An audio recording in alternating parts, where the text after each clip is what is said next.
Hello traders, investors, and entrepreneurs. Thank you so much for being here on the channel again. Today we're talking about gold, and we're going to be doing a full technical analysis breakdown of this commodity. It is a very hot topic in news right now. We've got some interesting technical signals, and we're going to go ahead and break down some of the best trade ideas that I personally am looking at and think have some potential in this gold market. So we'll see how it goes. We'll see if I'm right. We'll see if I'm wrong, but I think I have some decent ideas to at least share in this video. So let's go ahead and get into the video right after the intro.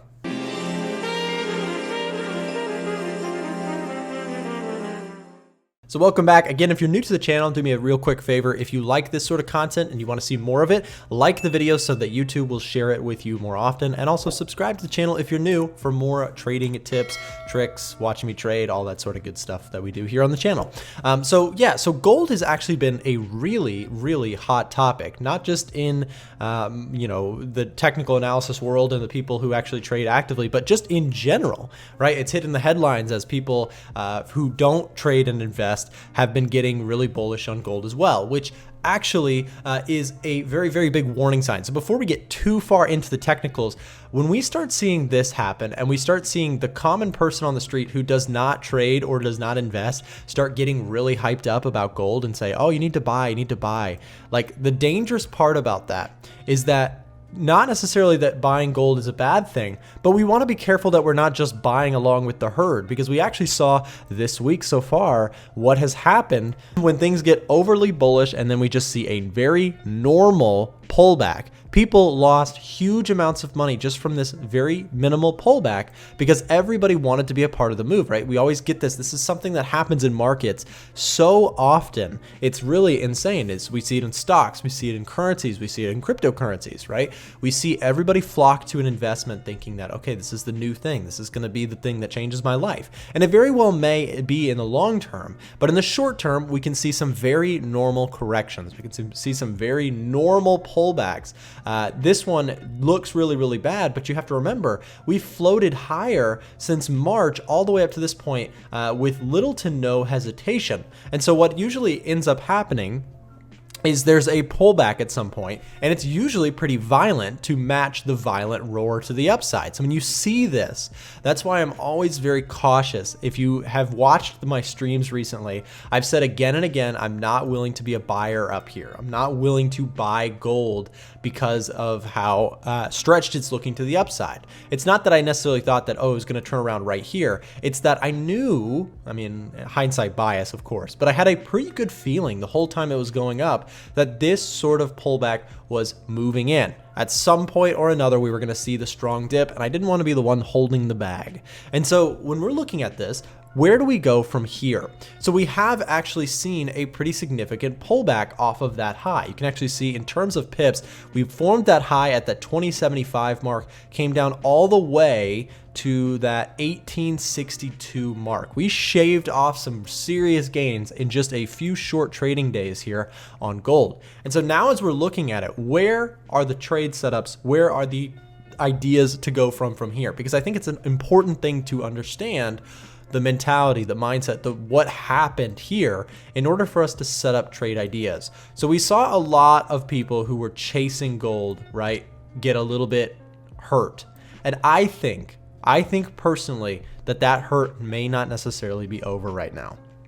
Now, I have to be unbiased and say that, okay, well, we did see some really impressive buying pressure here on this candle. Notice how this candle, if we were to break this out into like 1 hour or 30-minute bars, we would see something like this. We would see basically, we would see price come down really hard, and then we would see price come back up, kind of do this. Now, why is this a potential bullish indication short term? Well, it's because when price originally starts, right, it goes lower really fast, it hits really strong to the downside, but then buyers are able to actually bounce that thing back. Buyers are not only able to bounce it back to the initial start of the day, but we got a little bit higher, and then we started to just kind of fade lower and close right around that break-even point for the day.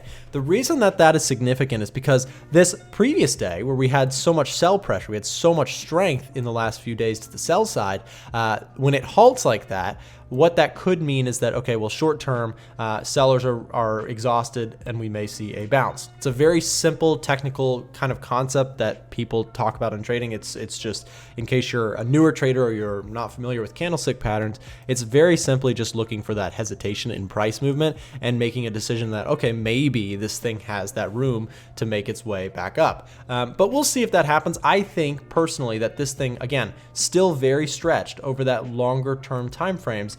When we look back from March to here, we saw nothing but upside. And I think that it could be very normal for us to see a little bit deeper of a pullback. So now you'll actually notice that I've got a couple moving averages. This is the 20, this is the 50, and this is the 200. So you guys, if you're a real long-term viewer, you know I really like the 200 period moving average. By the way, notice how price came to that 200 period previously, bounced right off of that thing before going higher in this long-term uptrend that we've seen. Now, I do want to say that on gold personally, long-term, I actually am bullish. I think that there's plenty of room for gold to continue to be a big moving thing, right? I think we have plenty of room to the upside. I just think that in the short term, there's probably some pretty good room for sell pressure to come in and come back to retest some of this key levels of support. Now, I don't know that we're going to get right all the way back to the 200 period moving average. That's actually pretty significantly far away, but I did put on this 50 period moving average because I want to show you, we've seen this one hold very nicely multiple times recently. And so what we'll notice is that a lot of times when price starts getting going, it comes back and it retests and it finds support off of that 50 period moving average. So the interesting thing to me there, that's the 50-day moving average also. I think it's very possible that we roll over and continue to see a little bit more of a pullback to this 50 period moving average. But to me, that's not necessarily enough just to get into a trade. Just because something hits a moving average does not tell me, oh, it's time to buy or it's time to sell. Unless I'm very fundamentally bullish or bearish, I'm gonna need a little bit more technical confluence to actually get into trade setups. So when we actually add in some shapes here, we'll add in some simple concepts here of support and resistance. So this level here interests me.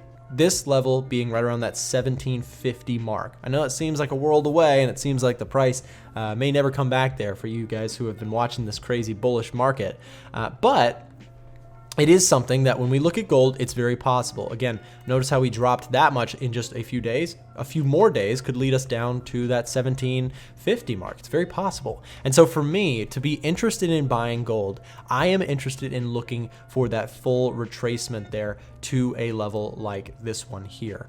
In fact, I would gauge that that's a 50% retracement just about on the Fibonacci retracement. I don't have the tool because I'm using it for something else right now. So you can actually, I'm using it for an entry and stop risk to reward tool right now, but I'm fairly certain that that is just about a 50% move of this overall move to the upside. So what that also does is, this is the cool part, it lines up most likely somewhere around that 200-day moving average. And so that to me gives me a couple different confluence factors to look for long-term buy setups on gold. So again, if I'm buying for the long term, I want to get in at a discount. I want something that I can hold on to and feel like I got for a pretty good price. And so if we get a discount back down to something like 1750, I will probably be buying gold for the long term. I'll buy a small amount, maybe build a bigger position if we get a little bit more discounted prices. But the initial price that I'd be interested is right around that 1750 mark. And the reason again is we've got this a nice pullback to something like the 50% retracement, right? From this initial big move that we saw from March now to August, right? And then the other second reason is this strong level of support. So previously we had resistance here, we had resistance there, right? We found support off of it and we rallied. So that level is probably pretty significant to the market. And so as we pull back, if we are to see that decent pullback down lower, which I think has the room to come into play. I think that there's a more likely chance that we see a little bit more profit taking, that we see a little bit more sell pressure in the short term from people who are not strong holders of gold, right? Have you ever heard of strong hands and weak hands? Well, the weak hands are, in this case, the people who just bought this thing chasing it, and they're saying, oh, well, now it's going to go back down, so I'm just selling it, I'm selling it, right? And that can cause some short-term, pretty big moves back down the other way. And so when we're looking at this, it's the psychological 1750 mark is a pretty significant number, but it's also that 200-day moving average. It's also the supportive zone that we've printed out here that previously was a topping point for bears, right? We saw sellers come in here multiple times, and then we bounced off and rallied higher off of that level as well. And then finally, it's just a healthy pullback in a roaring uptrend, right? I still think that fundamentally we've got plenty of room to go higher on gold, but I think that the best way to enter this, in my view, is to look for a decent sized pullback to get long off of a significant technical zone, which is going to be, to me, right around this area. And so let's add on to that. So if we were to get long, then where would I put a stop and target? Well, there's a couple different ways that you could play it. I'm going to show you guys my tool for this case. So let's say that we did get involved right here. By the way, I know every time I do this, people ask about it. So what you can do is you can go to the Fibonacci retracement tool on MT4, and I've just defined these levels. Feel free to copy them if you want to, but they just add 1R, 2R, my entry, my stop, that sort of thing, so I can visualize my trade.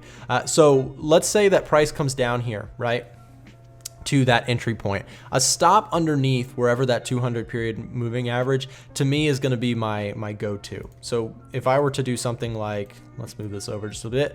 Let's say if I was to take the trade here with a stop just about under here, right? And then looking for the potential runner to make its move to the upside. How I would personally trade this is I would probably try and trail stops on this thing. I'd probably not try and put a hard target. So what I mean by that is that when I place this trade, I would definitely look to enter around here.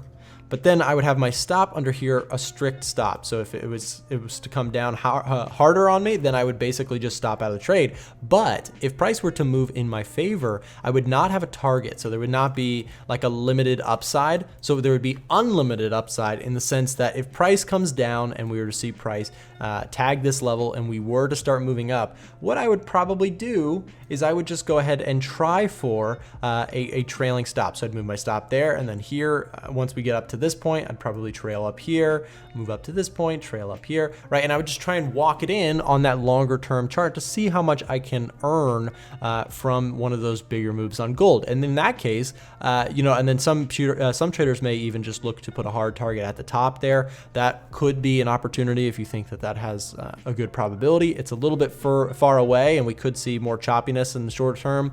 So it's something to consider. But those are just some trade setups, or that's at least my favorite trade setup right now on gold. Just a trade that I will be looking out for to see if I can get in on. If you are not already a member of our premium group, sign up down below in the description. There's a promo code. You get $5 off. Come trade with us, hang out with us, chat with us, all that sort of good stuff. And you'll see any of the actual trades that I end up taking here on the gold market or the silver market. Real quick, before we go, let's just take a look at silver in respect to all of this gold movement. We can also see that, you know, I'm not as interested in trading silver. I really do like trading gold, but notice here how actually the 20 period moving average has held very nicely on silver. So gold has sold off more relatively. We've seen such an impressive rise on silver, even more so than an impressive rise on gold. And now price holding that 20 period moving average. So we'll see if that can hold. Again, a lot of the same technicals apply. We are coming back in this case though to a pretty significant support level. If we were to see a little bit more pullback, I'm sure that there are some decent levels to think about here as well. Just placing a couple that come to mind right off the bat. You've got some significant levels of support. If price at 1850 to me would be really interesting. That would probably be where I would personally be interested in looking at silver. So just a off the bat look. Guys, thank you so much for tuning in. Again, if you enjoyed this content, please do me a favor. We do a lot of work behind the scenes to make this content the best we can. So make sure to like this video and subscribe if you're new here. If you made it to the end of the video, I seriously appreciate you. I hope that you have a fantastic rest of your day, and we will see you in the next video.